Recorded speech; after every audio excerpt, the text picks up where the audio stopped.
back with another Mickens movie review with the Pops. Let's go. It's been a minute.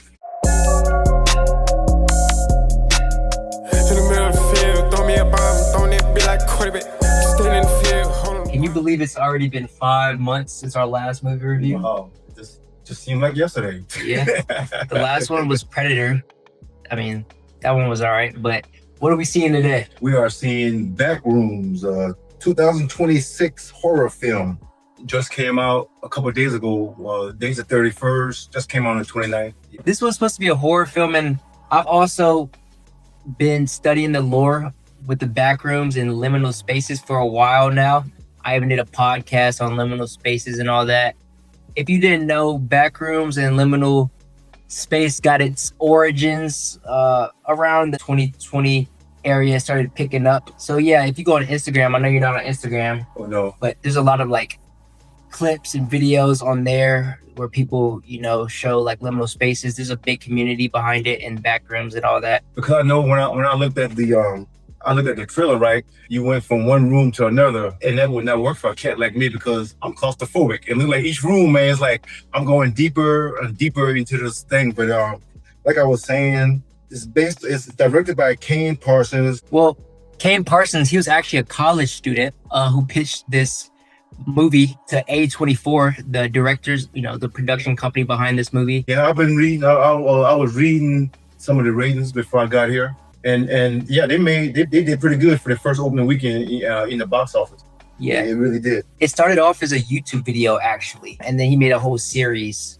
So this is the origin of the Backrooms right here. So the Backrooms started in 2019 after an anonymous user on 4chan posted a blurry image of an empty yellow office space.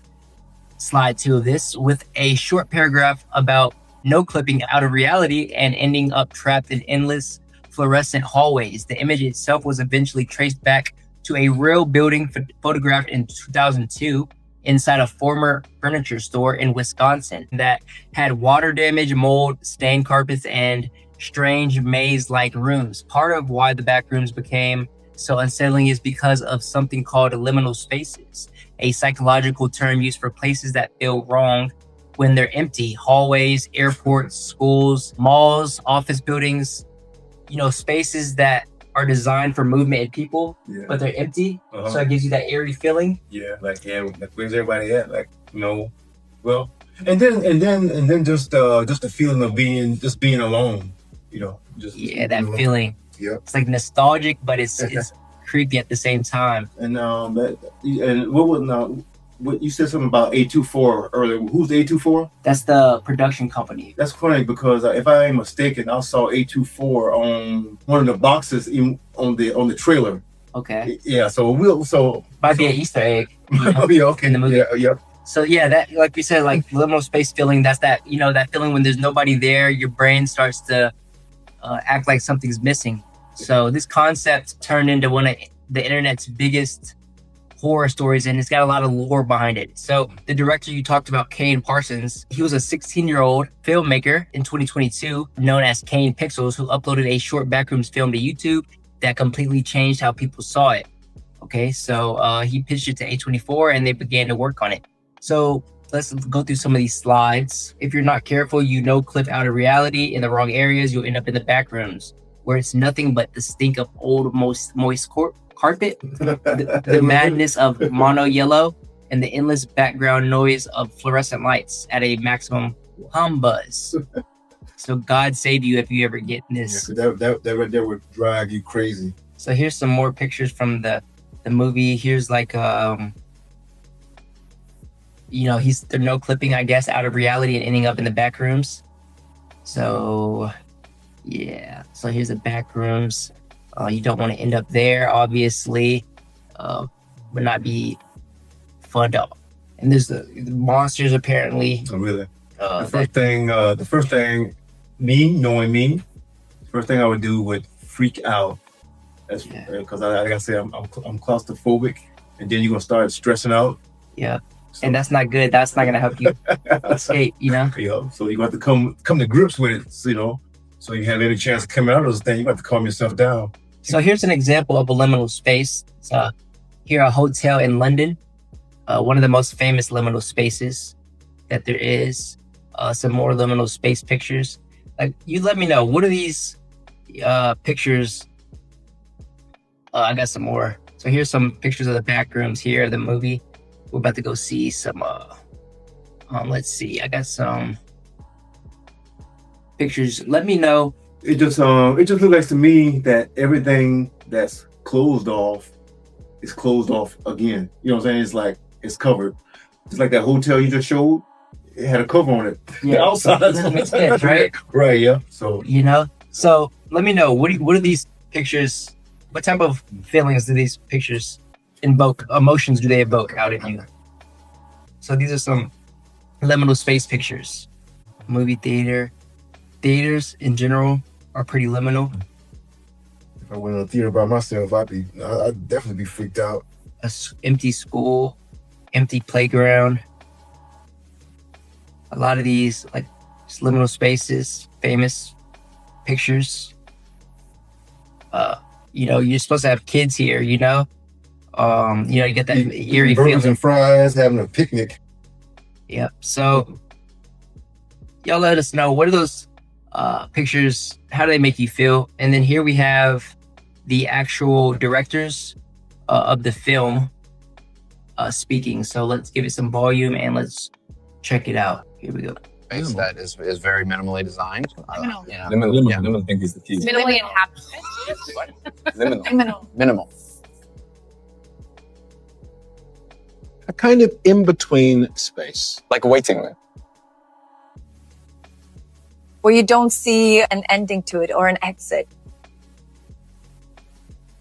It's like after a party when there's nobody there, but it's not been cleaned up.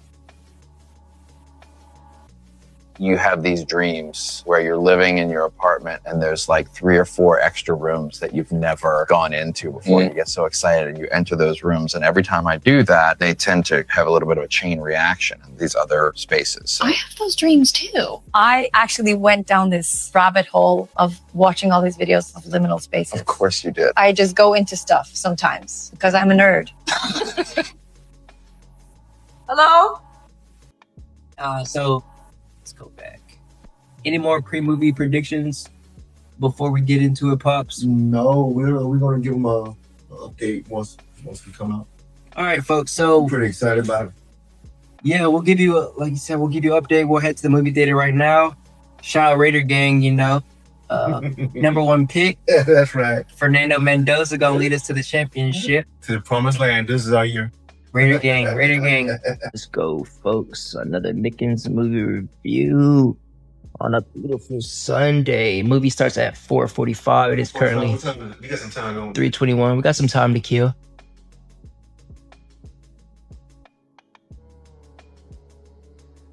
It's been really rainy lately here in South Carolina. Like we. Past couple weekends. I don't know what's going on, but I mean, it feels good out here. But as you see, it's really stormy, really foggy, and overcast. But still a beautiful day. And yeah, we're gonna do some pregame before this movie, and we're gonna head out. Let's give them a fit check. Pops, what you got on today? Swag.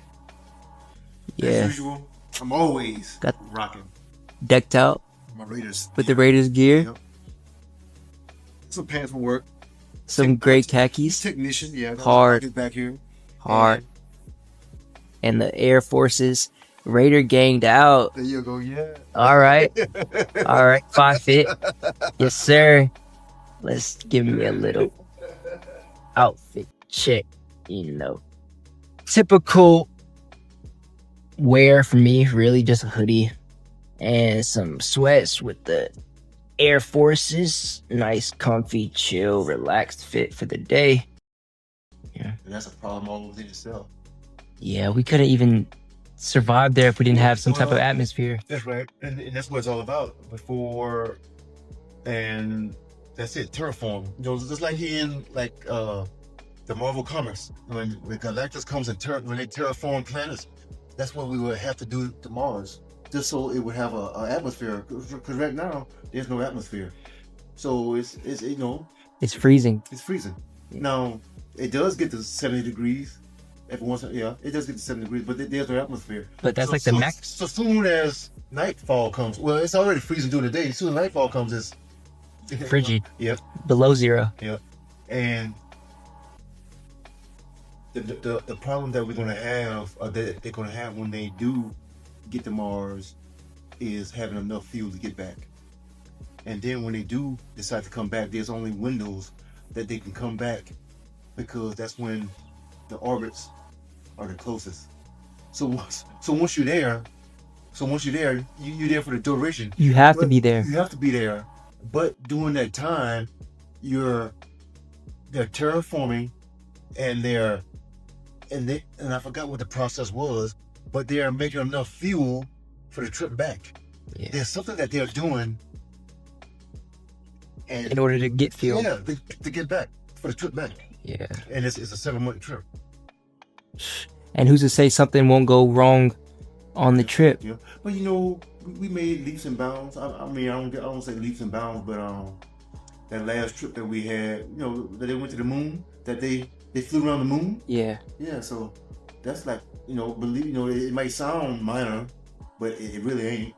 Yeah. You know, because it was I forgot because it was The last time we went was in the 60s. Yeah. You know? Yeah. If you believe in that. Yeah. That's a whole nother conspiracy theory right there. No, I mean, yeah, we probably set for the moon, but you know, that was a big time accomplishment. Well, imagine the technology we had back then versus what we have now. Yeah. And we're just now going back. Yeah. So it must be such a task. Well, you got like private people doing it now. You got Elon Musk and Bezos. They got their own little stuff. Billionaires got their own Yeah, that's crazy. space company. Yeah, but I mean, but you know, it's so it's so much money. So much money involved. Yeah. Because you have to do the testing. Yeah. You know, you got to make sure everything can land correctly. And, you know, Elon Musk gave this crazy he said, yeah, we should have somebody on Mars by 2029 or something like that. That's not happening. I don't see it happening. You know. But you know, we got them 2 rovers down there. We do have rovers. Yeah. Yeah, can you imagine Meg the Stallion and Klay Thompson, how they imagined that to go? Yeah. I guess they were married for what? Well, no, they wasn't even married, man. They were dating, man. But and then you know, at the end, Klay Thompson came and said she wanted like 200,000 a month? yeah, Yeah, just for upkeep. yeah, for upkeep. What the hell? Upkeep. What Yeah. the fuck is upkeep? Yeah, I know, right? Like, You you need a new Lamborghini every month? Ridiculous. yeah, you fine and all that, but man, And really, Klay Thompson, he's way more rare than Meg the Stallion is. yeah, You know how much harder it is to become that successful as a man than Yeah. as a woman. They can they can front their body, man. they can sell their body. A men, you have to work for that shit. Yeah. Insane. Pulling up to the Palace of Cinema. A lot of cars here. When I was buying the tickets, a lot of the seats were taken. Oh, really? So It's gonna everybody wants to see this movie. It's the first weekend it's out. So they've been doing pretty good in the box office.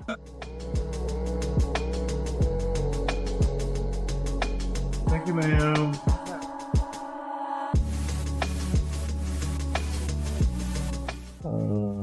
you scan it. I can see that right here. Yeah, they're making us go to guest services because it wouldn't scan. But it's auditorium 12. Huh? It's auditorium 12. We'll go to guest services though. Okay.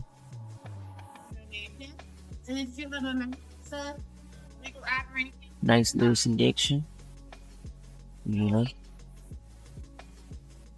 Gotta love the movie theaters, love the theater smells and all that. You know. All right, ladies and gentlemen, just getting back from the movie theater. We got a lot to talk about, a lot to discuss. We just saw Backrooms 2026. I found something in the store. Okay. What did you find? The place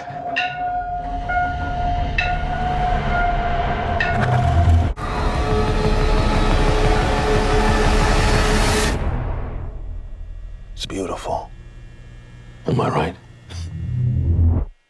Hello? What are some of your first thoughts? Oh, well, like we was talking about on the way home, it brought when you talk about when you talk about nostalgia, I'm thinking a fire episode from the Twilight Zone. That's what came to me. Oh man, yeah, like Twilight Zone. It was like, okay, that just came out of nowhere. It was that type of feeling for me. Yeah. Do you think it was scary? It left you on the edge with just the unknowing.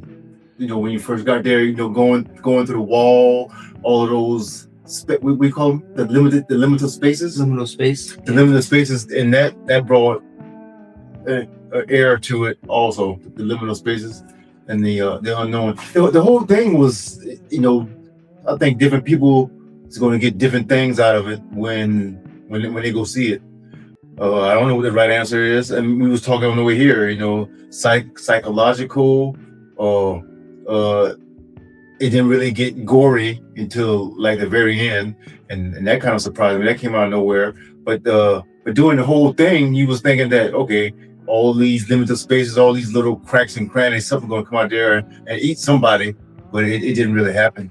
So I would say it's like a bad nightmare, really. Like if I could explain it in simple terms, I would just think of it as like a nightmare you never want to get stuck in. And it kind of reminds you of like if you're dreaming and you're having a bad dream. So that's how I can kind of explain it. Sometimes I'm scared I'll get lost. Clark, can you hear me? I don't understand. What is this? What do you think of the actors? oh, they were good actors. I think they were good actors. Yeah. Oh. So here's some of the monsters right here. I've seen him someplace before, and the psychiatrist, I've seen her somewhere before. With the other two cats, I haven't seen them. They chose a really good cast. Like they definitely chose a good cast, I believe. Yeah. So I think the cast, was good. Also, how the background, the set, they did a really good job with the set. Overall, I want to give a making the movie review rating to finish this episode off, Pops. So what do you give it? We are out of 100, out of 10. Out of 10, Out of 10, what do you give it? 6.5. 6.5 out of 10? Yeah. That's your official rating? Okay, 6.75. 6.75 out of 10.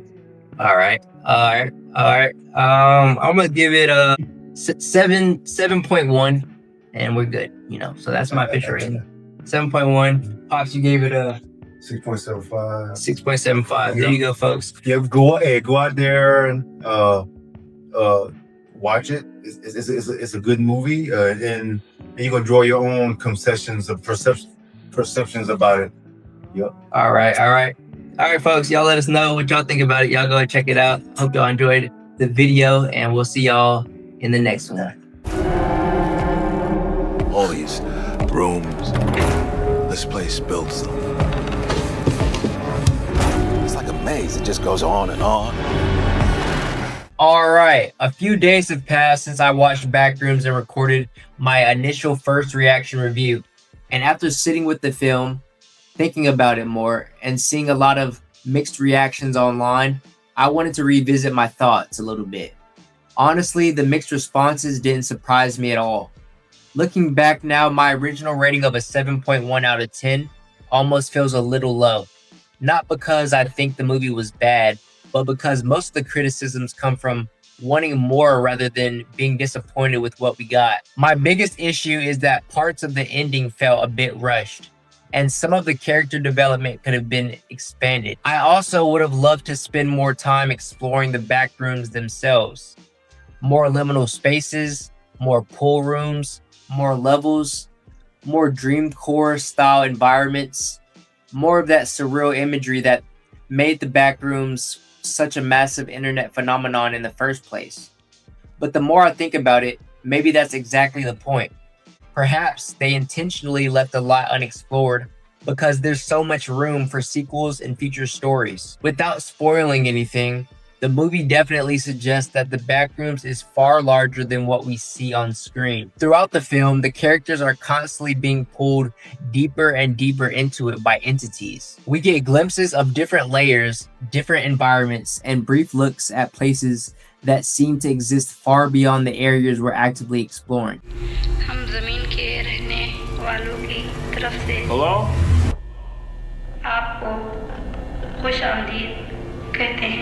Anyone there? There are even moments that hint at the pool rooms and other recognizable environments from the lore, suggesting that this world is much bigger than the small slice we're shown on screen. Visually, this movie is beautiful. The filmmakers absolutely nailed the liminal space aesthetic that made the Backrooms famous in the first place. While I would have loved to see more of those environments, what we did get was incredibly effective. I especially love the mountainous backdrop sequences, the overall 90s atmosphere, and the color palette used throughout the film. Because the story takes place during the 90s, it adds another layer of nostalgia to an experience that already feels surreal and dreamlike. As my dad pointed out, they did a fantastic job portraying claustrophobia, a feeling that you're trapped, lost, isolated, unable to escape. These unsettling feelings are what makes the Backrooms so disturbing. That sense of discomfort hangs over the entire movie from beginning to end. And that's where I think a lot of people misunderstand what this film is trying to do. This isn't a traditional horror movie. It's not a slasher. It's not trying to throw a jump scare at you every 5 minutes. It's embracing a newer style of horror, liminal horror, and I think it absolutely succeeds at that. The fear comes from the atmosphere, the uncertainty, the feeling that something isn't right, the feeling that you're somewhere familiar and unfamiliar at the exact same time. And when the movie hits those moments, it sends chills down your spine. Like I said in my original review, watching this movie feels like having a bad dream and then trying to remember it after you wake up. Nostalgia and fear blend together. Familiar places become unfamiliar. Normal memories become unsettling. Reality feels distorted. You're constantly questioning what you're seeing, what you're remembering, and what is actually real. And that's exactly what the Backrooms is supposed to make you feel. I've seen a lot of people criticize the movie because they felt like it didn't make sense. I think that's because the Backrooms isn't supposed to make sense. The entire concept is built around uncertainty. It's built around nostalgia, liminality, isolation, perspective, confusion, deep thought, and the fear of being lost somewhere beyond your understanding. One of my favorite quotes from the movie was, "Imagine describing a dog to someone who's never seen a dog before, and then asking them to draw it. It might be similar, but it'll always be off. The details will never be quite right." The more I've thought about that quote, the more I think it perfectly describes both the Backrooms itself and what it's like trying to review this movie. You can explain the plot, you can describe the scenes, you can talk about the entities, the visuals, the symbolism, the atmosphere, and the emotions. And sure, you'll probably get some of the details right, but there's no way to completely encapsulate every detail, every nuance, every feeling, and every layer that Kane Parsons brings to this film. Something is always going to get lost in translation, because Backrooms isn't just a movie you watch, it's a movie you experience. And that's why I think this movie will benefit from multiple viewings. The first time you watch it, you're trying to understand where you are. The second time, you're noticing things you missed. And every viewing after that, you're discovering new details, new emotions, and new perspectives. Just like the Backrooms themselves, the deeper you go, the more there seems to be. That's why I think a lot of people who walk away confused after one viewing may end up appreciating it more later. We're also witnessing a shift in horror right now. The traditional Hollywood horror formula is beginning to share the spotlight with something new. Internet horror, analog horror, liminal horror, stories and concepts that were born online. Creators like Kane Parsons are proving that these ideas can successfully make the jump from YouTube and internet culture to mainstream audiences. The Backrooms might be one of the few horror concepts that truly has unlimited directions it can go. There are endless levels, endless entities, endless environments, and endless stories. And it feels like we've only scratched the surface. And Kane Parsons has already made history doing it. The movie shattered expectations, earning $81.4 million domestically and $118 million globally on its opening weekend. That's incredible by any standard. At the end of the day, this movie won't be everyone's type of horror film. Some people are gonna love it, some people are gonna hate it. Some people are gonna walk away completely confused. But I think everyone should watch it for themselves. It's introducing a style of horror that feels completely different from what we've been getting for years. All right, you filming? Yes. Follow my lead. Clark, what is this? That's what I'm trying to figure out. I've been here every night since I found the place, and I still barely scratched the surface. All right, just take it slow. So go watch it, come back, and let me know what you thought. Because one thing feels certain after watching this movie. Maybe we've only seen the first level.